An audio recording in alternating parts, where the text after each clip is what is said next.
I strongly believe that Fritz Haber had a positive impact on society. He developed the means to produce ammonia gas on a large scale. Fritz Haber is one of the most famous chemists of all time.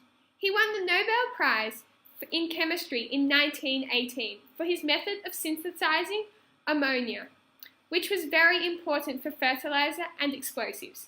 He also invented the gas mask during World War I to protect the German troops in the trenches.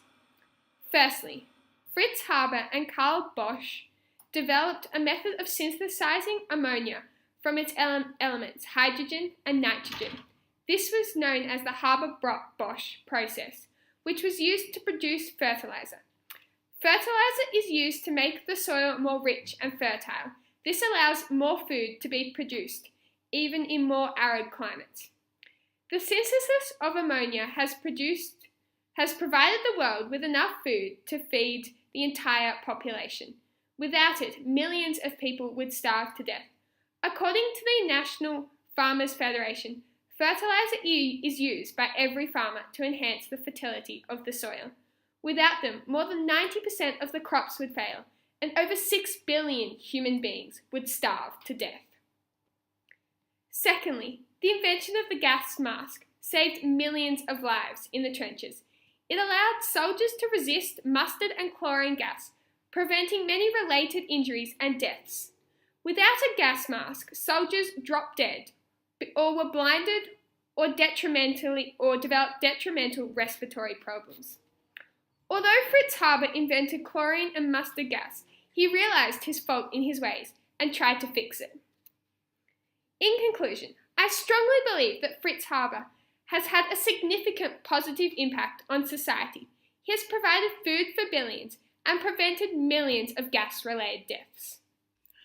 In rebuttal to Kate, even though his good side was meant to redeem himself from all of his bad, this is also questionable because the long-term environmental impacts of the nitrogen-based fertilizer are starting to become prominent.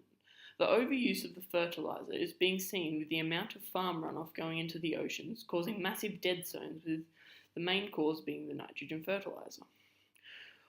Also, the nitrogen fertilizer releases large quantities of nitrous oxide, which is a greenhouse gas, 300 times more heat trapping than carbon dioxide. Plus, there are also plenty of other fertilizers out there that don't have these effects. And for the invention of the gas mask, he only worked on this because his plan of toxic gas backfired and was starting to be used against him by the Americans. Instead of using the invention that was declared to be one of the greatest inventions of the 20th century for helping people, he was more interested in helping Germany win the war.